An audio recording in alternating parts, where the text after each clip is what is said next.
안녕하세요, 핀몬스터입니다. 유로파리그 경기는 깔끔하게 다 틀려버렸네요. 뭐 애매하게 맞출 바에 그냥 이렇게 다 틀려버리는 게 속은 편하더라고요. 사실 이날 난이도가 상당했기 때문에 수익 보신 분들은 그렇게 많지는 않을 것 같게 합니다. 뭐 한 번에 다 틀렸으니 이번엔 다 맞출 타이밍 오지 않을까요? 그럼 오늘 경기 분석 시작합니다. 첫 번째 경기는 브렌트포드와 브라이튼의 경기입니다. 토마스 프랭크 감독의 브렌트포드는 승점 43점으로 현재 리그 11위입니다. 지난 시즌 이맘쯤 강등 위기까지 갔었던 지난 시즌에 비해 안정적인 순위이지만 그렇다고 유럽 대항전 진출을 노리기에 승점 차이가 큽니다. 또 개인적으로는 샤데와 담스고브의 폭풍 성장과 은베모와 요한의 의사가 각각 16골과 15골을 기록하며 커리어 하이 시즌을 보낸 시즌이라는 점에서 브렌트포드의 현재 순위는 약간은 아쉬운 마음이 있습니다. 휘르첼러 감독의 브라이튼은 시즌 전엔 감독으로서는 과하게 어린 32세의 독일 2부 리그 감독 커리어밖에 없는 감독이 프리미어리그에서 어떤 모습을 보여줄 수 있을지에 대한 의구심은 있었는데요. 시즌 초반에 기대 이상의 모습으로 이달의 감독사까지 받으면서 승승장구하며 그 의구심을 완전히 지워버렸죠. 물론 현재 리그 10위로 시즌 초반 페이스에 비해 순위가 많이 떨어진 모습이긴 합니다만 이번 시즌보다는 충분히 미래를 기대해볼 수 있는 팀인 것은 분명합니다. 브렌트포드는 A매치 브레이크 이후 뉴캐슬, 첼시, 아스날로 이어지는 상위권 팀들과의 연이은 매치업이 있었고 뉴캐슬에게 아쉽게 패배하긴 했지만 첼시와 아스날을 상대로 무승부를 이끌어내며 고춧가루 역할을 톡톡히 했습니다. 반면 브라이튼은 최근 공시다 5경기에서 FA컵 8강전 탈락을 포함하여 0승 2무 3패로 승리가 없으며 직전 8경기 연속 무득점 패배를 기록 중이던 레스터를 상대로 2골을 허용하면서 무승부를 기록한 것은 아쉬운 부분입니다. 브렌트포드는 이번 시즌 개막 이후 홈에서 7승 1무 0패로 시작했으나 홈 8경기 0승 3무 5패로 승리가 없습니다. 하지만 첼시나 맨시티를 상대로 무승부를 이끌어내는 등 저력이 분명히 있는 팀입니다. 또한 브렌트포드는 넓은 공간을 활용할 수 있을 때 확실히 빛이 나는 팀인데 그런 점에서 오늘 브라이튼을 상대로 좋은 경기력을 보여줄 수 있을 것이라고 생각하기에 브렌트포드의 승리로 추천드립니다. 두 번째 경기는 웨스트햄과 사우스햄튼의 경기입니다. 지난 1월에 루페테기 감독의 후임으로 중도 부임한 그레이엄 감독은 3승 3무 7패를 기록 중이며 웨스트햄은 현재 승점 35점으로 강등권 바로 앞순위 17위입니다.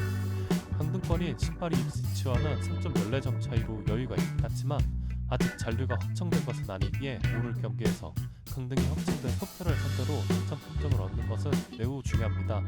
왜냐하면 오늘 경기 이후 웨스트햄은 브라이튼, 토트넘, 맨유, 노팅엄으로 이어지는 어려운 일정으로 들어가거든요.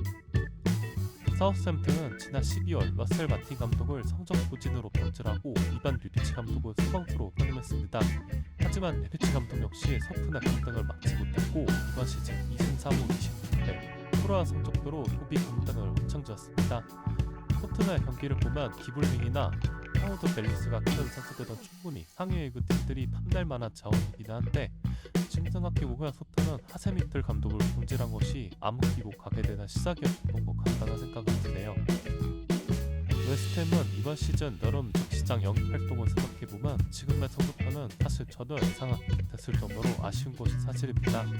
하지만 일단은 살아남아야 새로 영입한 선수들도 제대로 활용해보지 말든지 하겠죠. 최근 5경기 0승 2무 3패로 부진하고 있지만 최근 모하메드 쿠두스가 돌아오면서 공백 옵션이 다양해진 것은 사실입니다. 웨스트햄의 승리로 추천드리고요.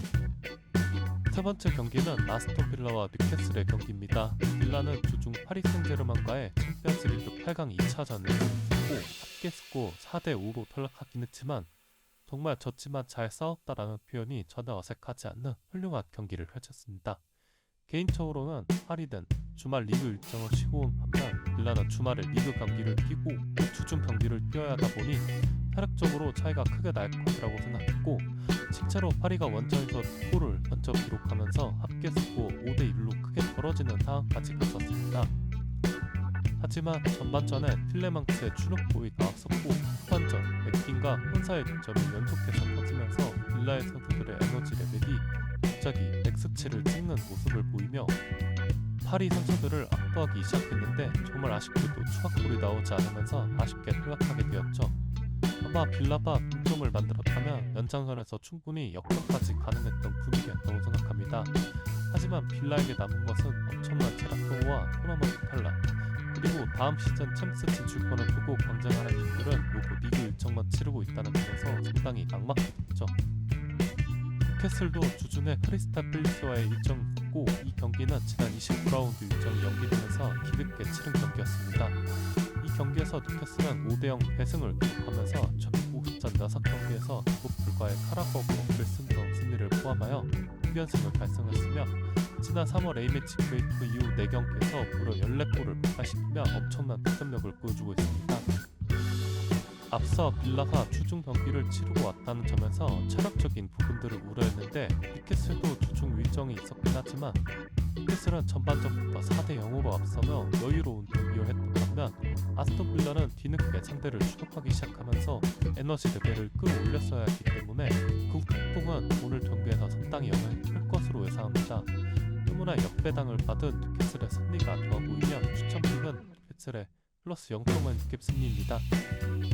네 번째 경기는 라스팔마스와 아틀레티코 마드리드의 경기입니다. 디에고 마르티네즈 감독이 이끄는 라스팔마스는 현재 승점 29점으로 강등권인 18위이며 잔류권이 27위 알라베스와 승점 격차는 단 1점 차입니다. 라스팔마스는 직접 헤타페 원정에서 1대3 승리를 기록하며 리그 12경기 승 흥진을 드디어 끊었고 2025년 첫 승을 기록했습니다. 이날 경기에서 헤타페의 핵심 자원 중의 한 명인 디에고 이코가 전반전 33분 만에 다이렉트 퇴장을 당하는 변수가 있었고, 아스팔마스의 파비운 실바가 멀티골을 기록하며 리그 19골 달성, 이 팀의 기나긴 우승을 끊기해주는 활약을 보여줬습니다. 시메오네 감독의 아틀레티코는 현재 리그 3위이며 1위 바르셀로나와의 승점 차는 7점입니다. 다만 바르샤의 경우 챔피언스 리그 4강 일정을 앞두고 있기 때문에 리그에서 변수가 발생할 가능성도 있으며, 2위 레알 마드리드는 최근 챔피언스 리그 8강 일정을 감행하면서 발렌시아에게 패배하는 등 승점 하락, 이 최근 경기력이 상당히 떨어져 있다는 등에서 충분히 2위로 역전할 가능성도 있습니다. 직전 강등권팀 바야돌리드를 상대로 2골을 실점하면서 어려운 경기를 펼쳤었지만, 훌리안 알바레즈의 페널티 2골과 특히 디에고 시메오네 감독의 아들 줄리아노 시메오네의 맹활약에 힘입어 역전승을 기록할 수 있었던 경기였는데요. 또한 이번 시즌 아틀레티코로 합류한 소를로스는 저번 출전 타임에도 시즌 경기 3개골을 박아 리그 12호 골을 달성하는 등 이번 시즌 아틀레티코의 팀 분위기는 상당히 좋다고 얘기하고 싶습니다. 두 팀의 전력의 차이도 있겠지만 무엇보다 두 팀의 전술 상황을 봐도 아틀레티코 마드리드가 라스팔마스를 잡아볼 수 있는 기회가 많다고 생각합니다. 지난 리그 맞대결에서도 아틀레티코 마드리드가 2대0 승리를 기록했으며 경기 내용에서도 완전히 압도하는 모습을 보여주었다는 점에서 아틀레티코 마드리드의 승리로 추천드립니다.